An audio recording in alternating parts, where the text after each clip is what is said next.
figuring out something else to do besides selling dope. So how long in between that time did the whole Luniz situation, like how did that all come about? Luniz situation came after the Mac Dre situation. Because I originally was on Thea's Entertainment with Dre. And then unfortunately, like we all know, Dre was murdered in Kansas City. And after that, like the Bay Area kind of took a hit, and then the label wasn't the same. And I kind of sat back and just fell back for a minute. You know what I'm saying? But we had already did a DVD called The Smoke Elementary before that. I was like one of the first niggas kind of showing weed and growing weed on the DVD. So we did the Smoke Elementary DVD, and I had Dre on there. And after he got killed, we went back in and revamped it and did like a rest in peace segment to him. And we put that back out, ran around a little bit more with my cousin, Mr. Fab. You know, he was doing a lot of shows and doing freestyle battles. I was running around with him for a while. We dropped the song Don't Spill It. That was featuring Blue Da Vinci and J Diggs. That was on MTV Jams for a while. And so after that, I kind of got in a little situation. I bought a house and lost our house because the California mortgage crisis. I couldn't get a loan. I kind of fell off, bro. I hit rock bottom. You know, I felt bad because I lost my house. You know, I got my son and had to move in an apartment. We had to go sleep on my wife's mother's couch for a couple months. You know, just to get back situated, bro. You know, because I was hit rock bottom, and then finally got an apartment. And I was going to record in my partner house, Cheese. And this was back in the MySpace days. And we was at his house recording. I couldn't go home because I used to have to drop my girl off at work. And I didn't have enough money to gas to drive all the way back home and drive back to pick her up at work. So I would just hang out in my partner house. He had a Pro Tools set up. And one day, bro, we was in there doing a song. And Yuck Mouth was actually on MySpace. And she sent Yuck Mouth the song. And the nigga must have been bored, Doc, because he was at home or something. The nigga sent the verse back in like an hour. Like, he just sent it back. He didn't charge us or nothing. He just jumped on it. And he sent it back, and he gassed the song. And he hit Cheese back and said, who was that on the song? And Cheese said, that's Kuzzo Fly. And Yuck was like, man, tell the nigga what's up. Y'all call me. So we called him. And he was like, what's up, Fly? I was like, what's up? I already knew Yuck Mouth. You know, I bumped into him a few events. We smoked a couple blunts. He was actually on my DVD. But he said, man, what you doing? I said, bro, I'm doing bad right now. You know, he said, I ain't seen you in a while. You know, I said, nah, I'm, trying to get my life back together. He said, well, I just got out of my contract with Rap A Lot. And I'm going to start my own label, Smoke A Lot Records. And he said, bro, I would like you to come and be on the label and help me build this shit back up. And I said, bro, I am so honored, but I can't. I ain't in the position to. I'm trying to help myself right now. You know, me, we just got an apartment. I'm just trying to get my life back together, bro. I didn't want to waste this time or come to a team and I can't help. Right. You know what I mean? So then probably about 2 weeks later, the nigga called me back with Mr. Vibe on the phone. He's like, man, I told the nigga Fly to come to Smoke A Lot, man. Fuck, man, you know what I was like, blood, I'm not ready. He's like, man, what the fuck, man? You don't want to come over here to the label and ride with me, man? What the fuck? I'm like, blood, I'm not ready, bro. I'm like, I'm honored, but so then later that night, bro, I went home and I'm laying in the bed with my wife and fucking Drew Down called me. And when Drew Down called me, he was like, man, I'm sitting over here with Yuck. We just was talking about you, man. Why you don't want to join Smoke A Lot? I'm like, bro, I ain't in no position. He like, come on, Fly, man. Let's, man. And I'm like, fuck, Drew Down calling me and Yuck called. Now I'm like, I'm honored. You know what I'm saying? I'm like, damn, that's what's up. I said, you know what? Fuck it. So the next day, bro, I went and got the tattoo on my arm, met them at Yuck Mouth autograph signing for the last dime, and shit, I ain't never looked back. and that was 2010. Word. That was dope. That was dope. For you to keep it honest, because a lot of people wouldn't have kept it honest, possibly in that situation. But it seemed like keeping it honest, that and him doing what he did, that was a good look. That's some real shit. Right. And then, Numbskull was in jail. I don't know if you know the other member from the Yeah. Luniz, Numbskull, had been in jail for 4 years. So the whole time he was in jail, I was just, rocking with Yuckmouth.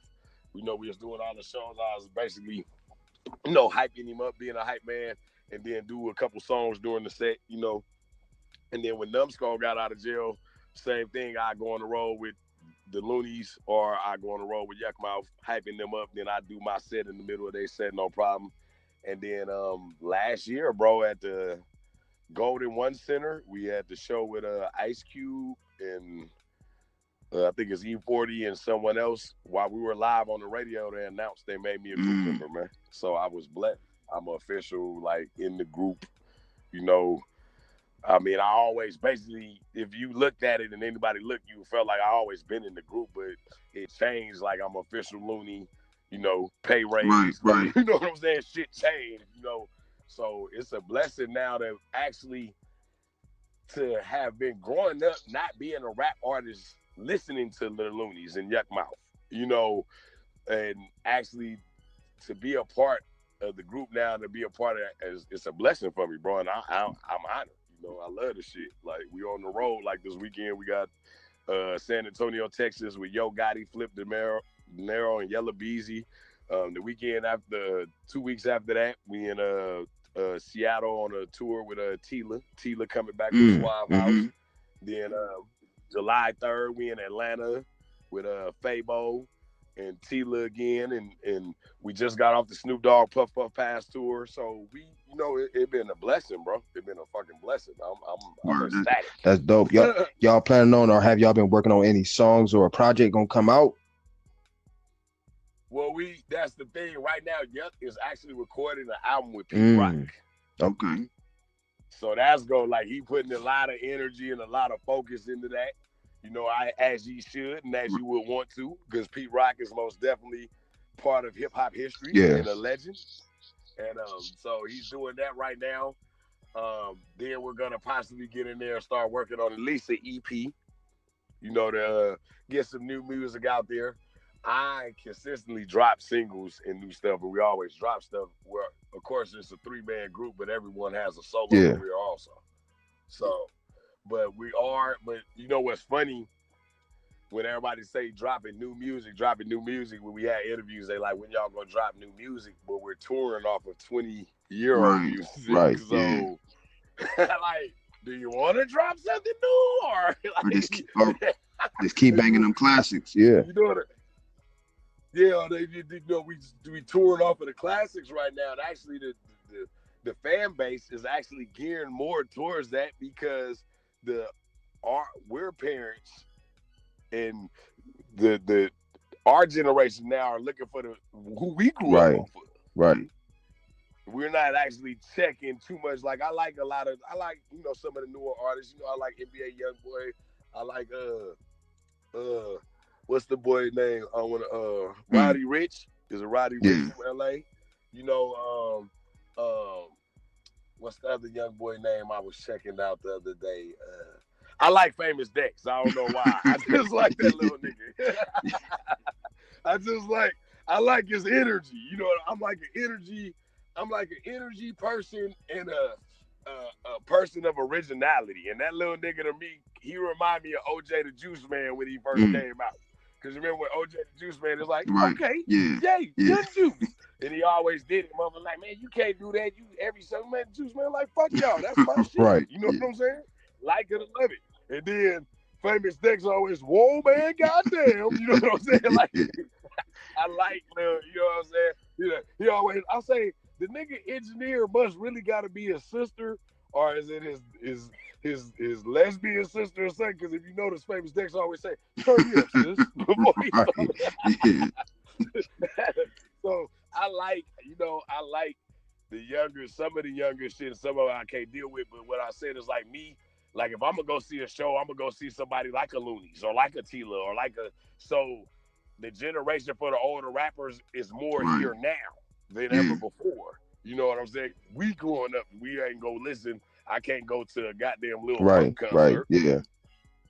But I damn so can go to an 8-Ball MJG or Scarface or Ice Cube concert. Because it's so much bullshit out it's making people, you know what I'm saying? Because I'm 37, so it's making people from our generation. It's like we tried to constantly keep trying to give some of it. I can't say all the music bullshit to come out, but you try to give it a chance, and then it's after a while you give up. Like, man, we just got to go back to what we was raised on. You know what I'm saying? And just support the artists that's still out, that's doing their thing.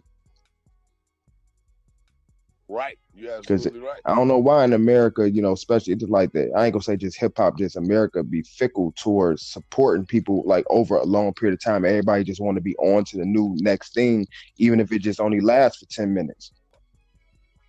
Right. And that's why I said they like, you got new music. I don't know if you want new music because it Yeah. ain't lasting.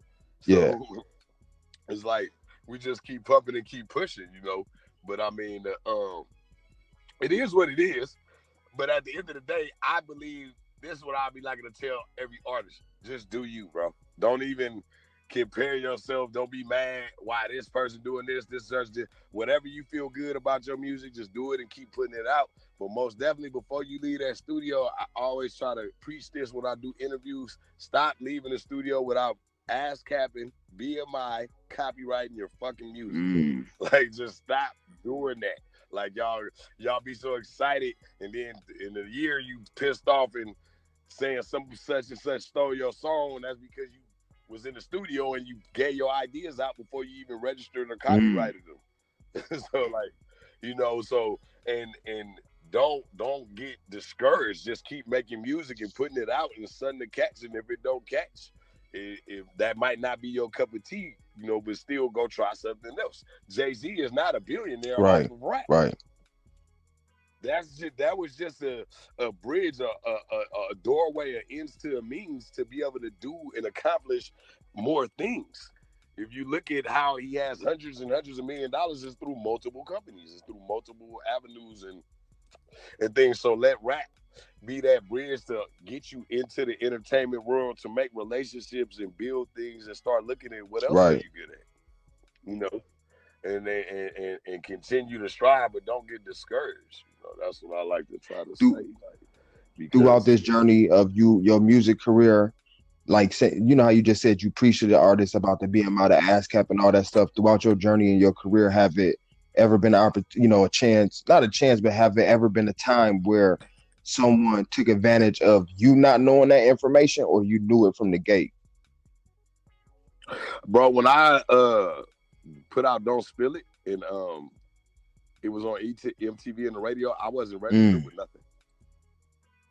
I didn't get no money from it. I didn't get no BDS spins, no television spins, no MTV Jam spins, no radio, no on stage performances. I didn't know nothing about nothing. I didn't get that. Like I said, like when you asked me the question earlier, I wasn't taking nothing serious. I was like, all right, we just rapping. Yeah. You know what I mean?